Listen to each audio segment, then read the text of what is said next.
Swayam Prabha. Digital India. Educated India.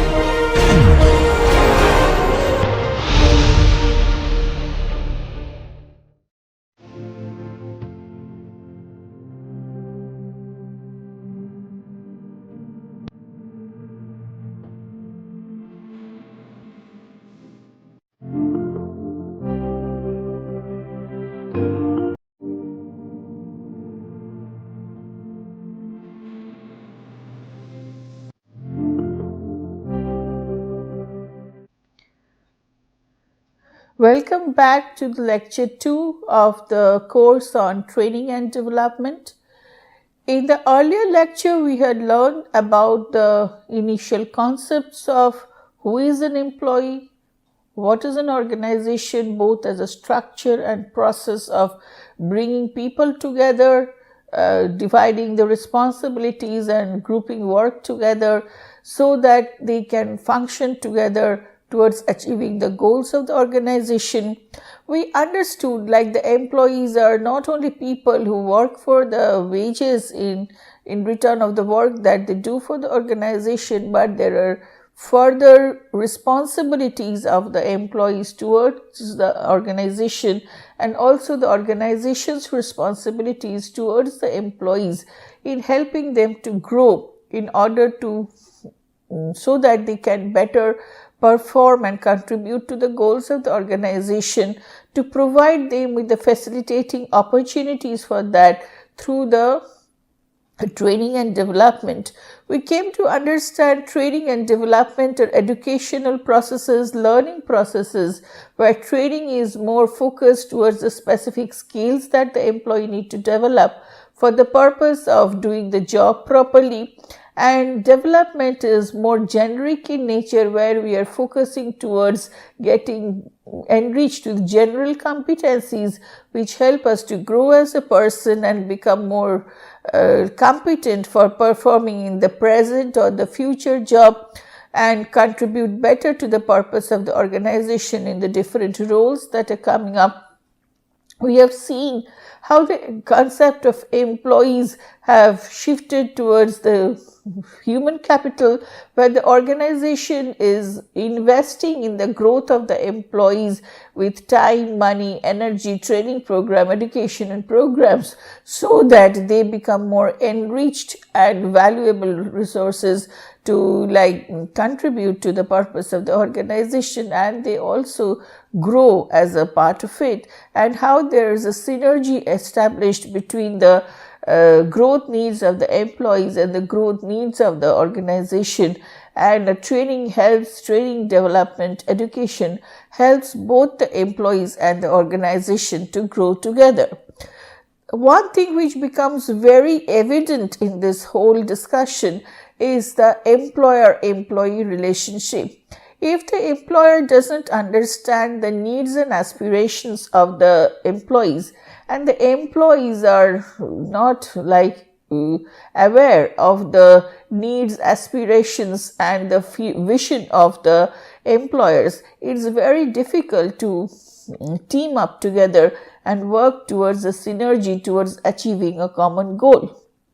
So in the whole training and development process that we are going to learn as a part of this course, one of the focus area of course is the understanding about the employer-employee relationship, whether starting from maybe legal point or from a behavioral perspective, and getting to understand how to strengthen this relationship and how training and development is one of the areas which really strengthen this relationship, because as told, like if the employer doesn't understand what the employee wants and the employee doesn't understand what they really need to contribute towards the organization, then the whole journey doesn't happen altogether.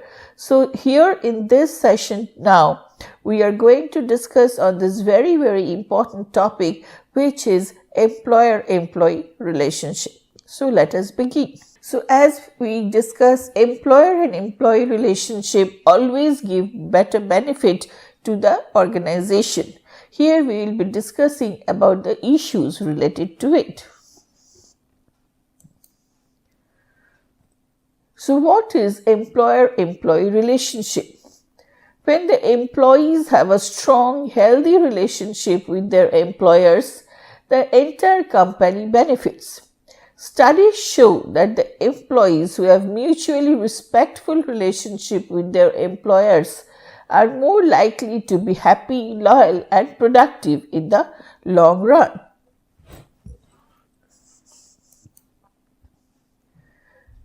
What is the employer-employee relationship is? It is the relationship between the workers and the employers in business, and it looks at the relationship also between the workers and the business. If we understand who are the parties involved in this relationship from the industrial relations perspective, of course, there are three players in this employer-employee relationship. Of course, the first one is the employers and the second the employees. But there is a very, very influential and crucial role played by the government in this whole relationship. Either as a mediator or a moderator in influencing the relationship. So we really have three players like employers, employees and government whenever we are talking of the employer-employee relationship. Now let us elaborate more on the role played by each of these players in the employer-employee relationship. So the employers possess certain rights and employees do have the same. So both the employers and the employees have certain rights. The employers have the right to hire and fire the employees. Management can also affect workers' interest by exercising their right to relocate, close or merge a factory and to introduce technological changes. Many employers use dubious tactics to break unions and their strikes.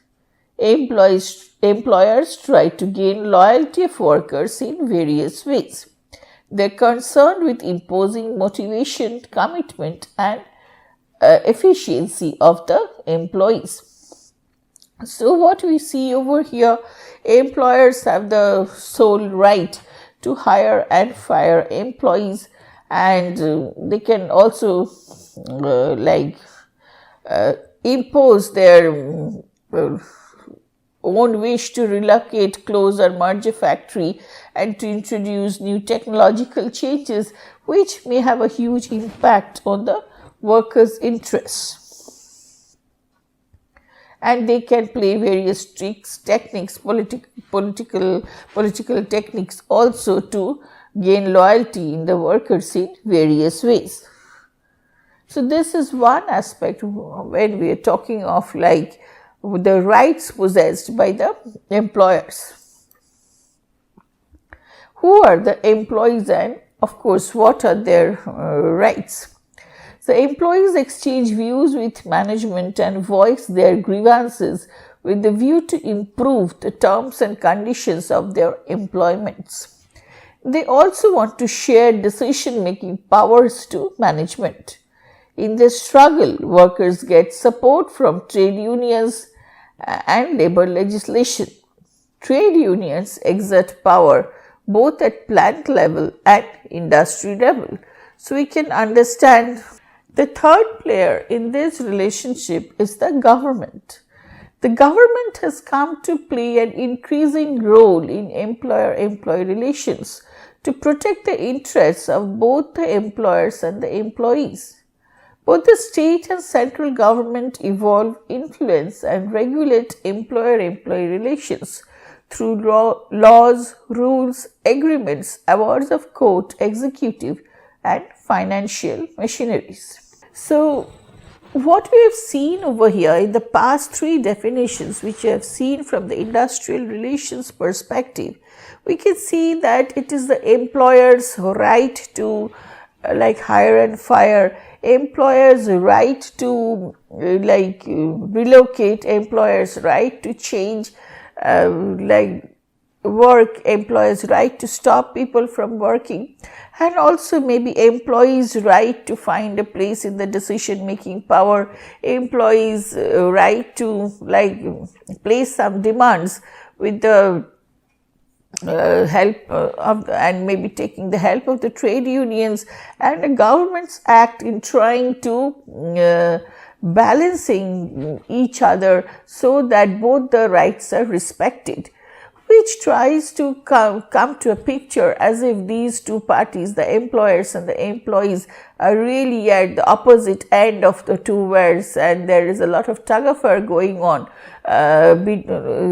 between these two entities in finding out and working for their own rights, or struggling for their own rights and establishing their own rights. But if we change the lens, if we change the perspective, instead of seeing them as two parties who are trying to extract as much as possible of their own rights from the other party and making the other party adhere to its own demands and aspirations, if we just change the lens of this of looking towards an employer-employee relationship to a lens where we can see there could be instead of a right-based approach, if we can see it to be a duty-based approach, if we ask what are the employer's duties towards its employees and what are the employees' duties towards the employer, we can find out there are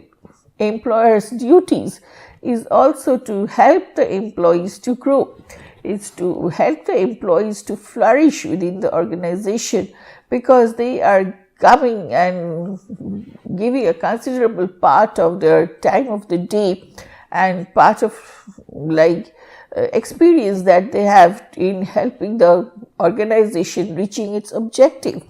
And employees' corresponding duty towards the firm is also to help the firm to reach its objective in a more effective and efficient way.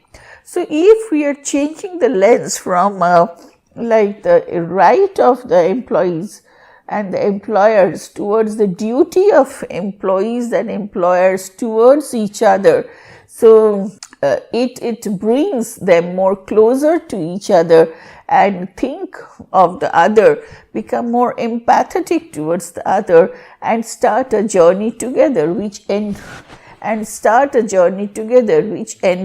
the relationship.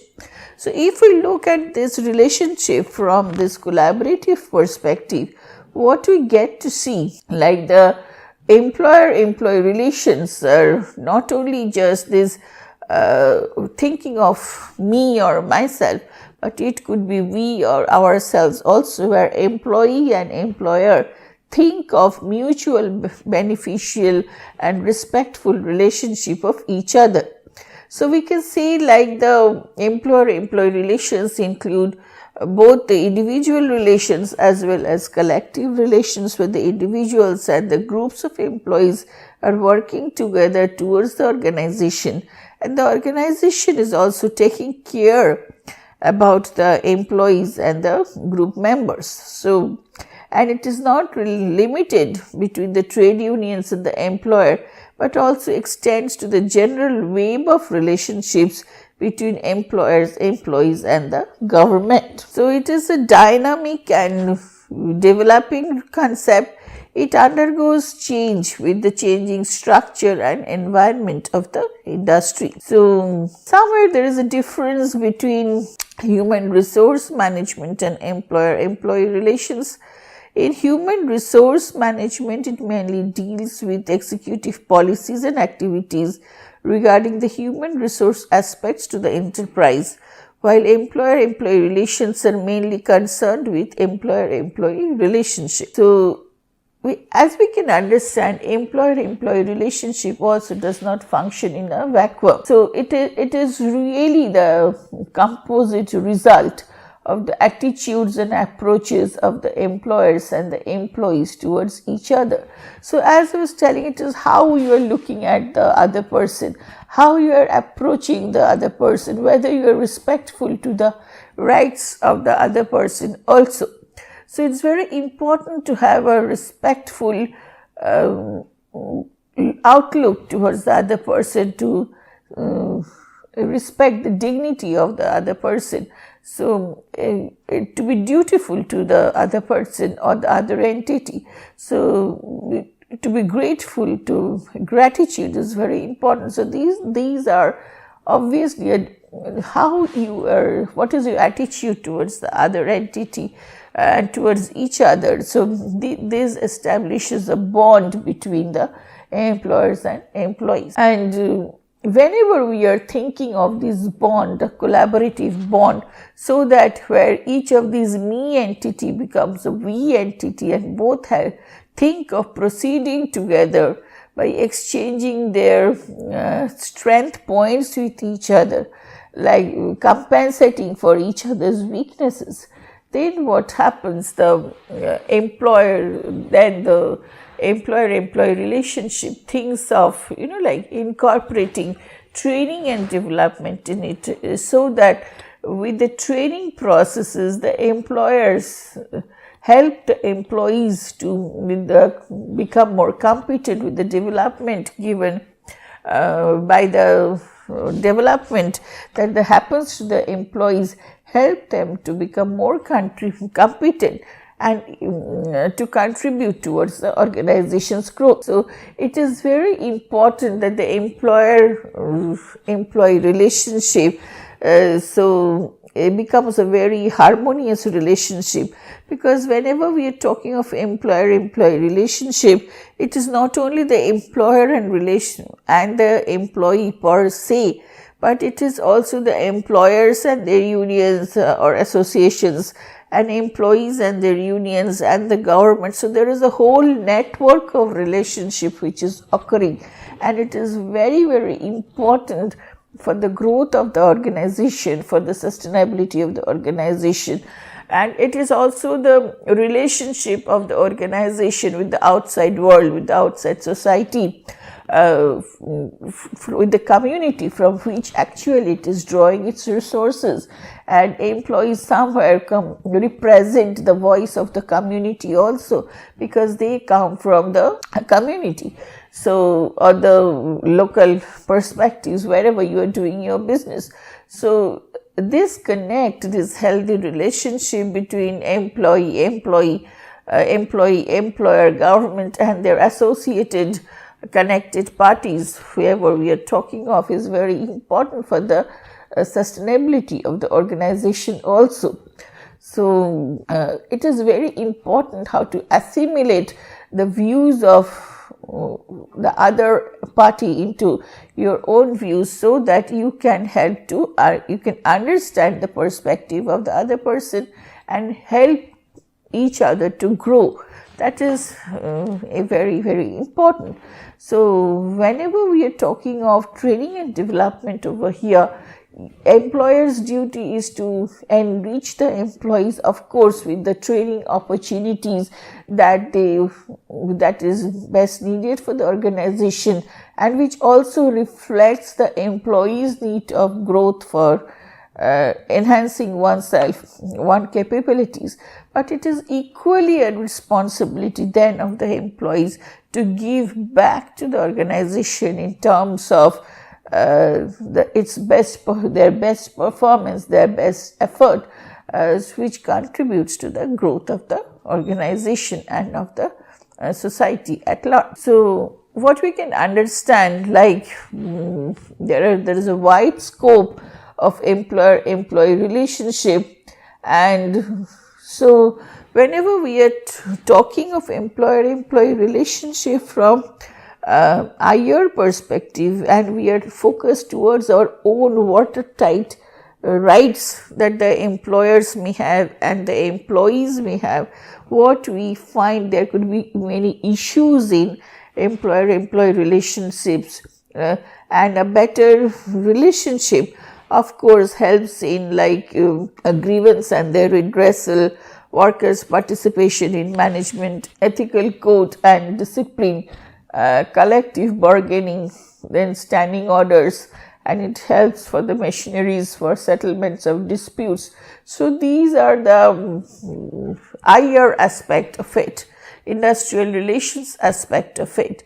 But when you are looking into a more extended relationship, where from rights perspective we are shifting towards a more duty perspective of looking at the whole issue, more like it is not when we are seeing like we are facing opposite to each other, but whenever we think like we are standing together holding each other's hand. So if you are taking that perspective, then that employer-employee relationship, which is not focusing on how much I can gain, so that like I can gain much from you for my benefit, but if you're thinking of how much together we can benefit together, so we are standing beside each other, not opposite to each other. So in that kind of strong employer-employee relationship can be a very strong key to success of the organization. So if this relationship is strong between the employer and the employee, then what happens? The employee will find a guide, a support, a mentor, a coach in the organization and its representative, and they will become more productive, more efficient, and they create less conflict, will be more loyal with the organization, and there will be better customer service and high quality products. So there are two types of work relationships which may occur, which is the professional relationship and the personal relationship. So professional relationships are solely for the purpose of getting your work done. They help you advance your career and would not exist if not for your job. And personal relationships at work are those you have in the workspace for social reasons. So whether you encourage a personal relationship in a workplace or whether you keep it in a professional sphere, or you really make a balance of personal relationship and professional relationship, it depends on how you see your employees, what is your people philosophy in the organization, and how you see your workplace to be, because the culture of the workplace is very important, which helps to give a feedback to the person, like what is expected of you in a particular organization. So it is nothing wrong if you want to keep relationships professional. It has its own pros and cons. If you want to encourage personal relationships in the organization, that is also nothing wrong. But again, to what extent, where to set the limit, upper limit and lower limit of it, because there are certain maybe information within the organization where you have to maintain the information asymmetry for the purpose of maybe information security reasons. So can you let information flow, very crucial information flow across all levels, and even if you do have a personal relationship, does your professional relationship allow or does not allow you to share some of the crucial information, because those information may be very crucial for the running of the business. So these are some points of dilemma which you need to understand, and you need to be very prudent about taking these kind of decisions. So whether there is a personal relationship, professional relationship, whether you blend it, you don't blend it, depends on how you want to run your particular organization, what is the prevailing culture that you want to make your organization, may prevail in your organization, and whether you know like what is ethical, what is not ethical, what is the conflict of interest, like where lies my primary loyalty, I am responsible to whom and how. So these kind of questions and answers to it are very clear, then of course you can make a balance between the professional and the personal relationships that develops in workplace. So the importance of the employer-employee relationships can be described, which helps, how it helps in workplace is, of course, it helps in reducing conflict in workplace, because as we told, like from both the parties who are standing opposite to each other, they become parties who are standing beside each other, and it is no longer a me concept but a we concept where both of us will develop together. And it helps in goal setting, where the employees get involved in the goal setting for themselves and how their goals are contributing towards the organization goals, or the vice versa, in the organization goals, how do they find a place for themselves in the organization goals and contributes towards it. It helps in developing employee loyalty. It helps in enriching productivity, effective communication, and also the retention of the employees. So if you want to just have an elaborate discussion on this, so whenever we are talking of reducing conflict in workplace, so this is very important to reduce the conflict, because whenever there is a conflict, people just forget their main goals, and instead of like having a conflict over a particular issue, and people find it has become more person to person fight kind of things. And so it is very important to like people get along with each other, employers get along with their employees to protect the interest of the company.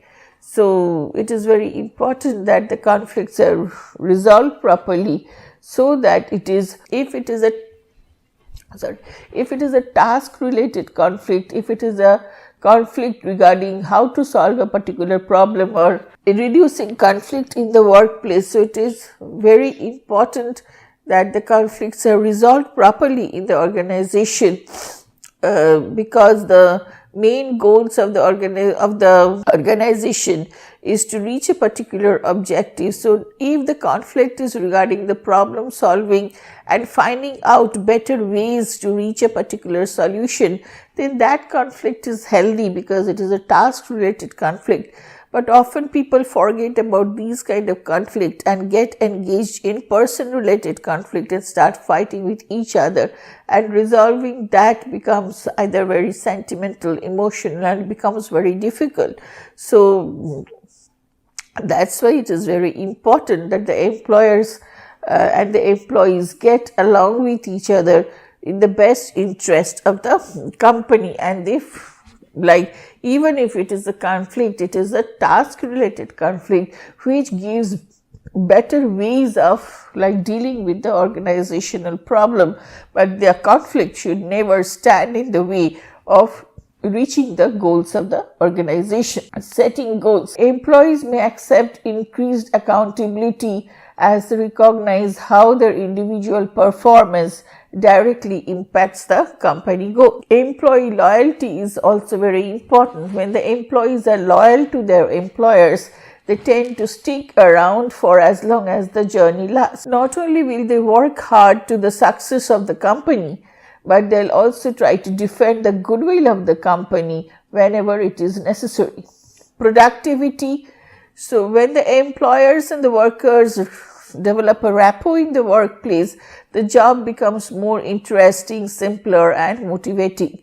Every employee will love to work with a boss who is encouraging, cheerful, friendly, and understanding. It develops effective communication also, so which is very vital towards an employer-employee relationship. It leads them to be on the same page, moving in the same direction towards a common goal. It encourages employee retention, because when the employee starts loving the environment of the job, as I was discussing earlier also, it's the culture, the environment, the that you provide for people working together, that creates enough vibes in the person to stay back, to become more productive also towards the organization goal. So when the employee starts loving the environment and the relationship they have with their colleagues or their boss, they tend to stick to the company no matter what.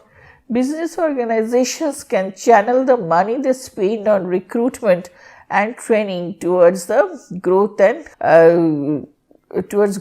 the expansion activities. Some of the important elements depending on which the relationship is built up in, and some of the important elements depending on which the relationship is built up between the employers and the employee are: the first, of course, is respect, mutual respect for each other. Both the parties need to respect each other for an employer-employee relationship to exist. This is very, very important point. The mutual respect, trust is very, very important. Second is communication. Open communication is the cornerstone of any successful relationship, and the employer-employee relationship is no exception. So if I respect you, trust you, I have an open communication, I may have a bad news for you. The employer may have a bad news to share, but that also should be in an open, trustworthy way to communicate. It really pains, it really hurts for the employees if the employees comes to know from somebody else, like something maybe is awaited for the employees from other person who is not the employer or the boss. So open communication, even if it is something which is negative, something which is not so good news, so if that also needs to be communicated properly. So that is very important, and communication is very important, and open communication. And that is the cornerstone of a successful relationship. Support. Employees need to support their employees to establish relationships of trust and respect. These elements can be on a few different forms. Whenever we are talking of boundaries, it is very important, as I was telling, like it is nothing wrong in extending for professional relationship or personal relationship, or encouraging personal relationship more than professional relationship, but each of the relationships have its own pros and also its own cons. So it's very important, like there should be a boundary set between each of these relationships. So there is a need to be boundaries in every employer-employee relationships, and we need to respect that boundary. So appreciation to foster strong employer-employee relationships. Employers need to show that they recognize and appreciate the contribution of the workers that they are making towards the company. So it's very important to appreciate the efforts taken by people. So that brings us to the closure of this discussion whenever we are talking of employer-employee relationship. So we see, like, when we start with a relationship where employer and employee are standing opposite to each other, and the focus is on how to extract more from the other party so that it adds to my benefit.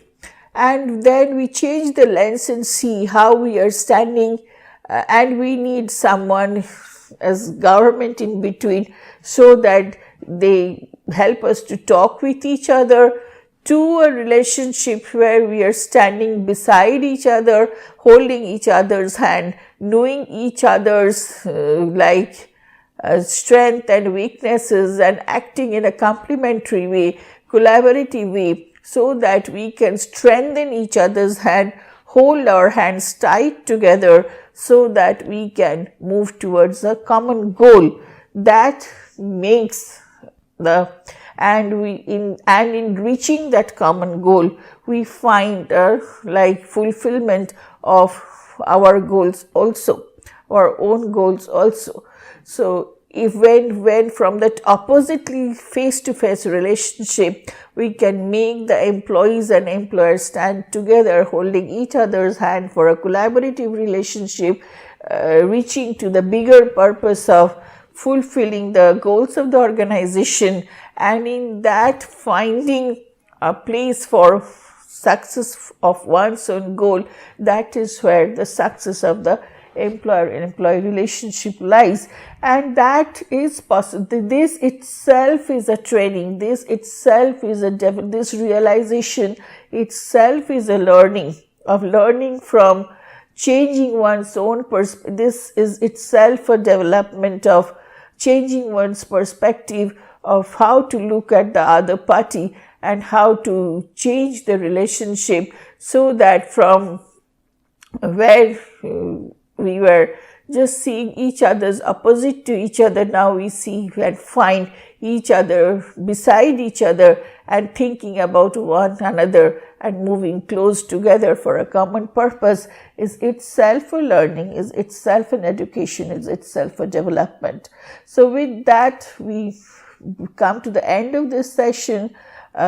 Keep us watching for the next session, and in the next session we'll come up with another new topic of discussion. Thank you.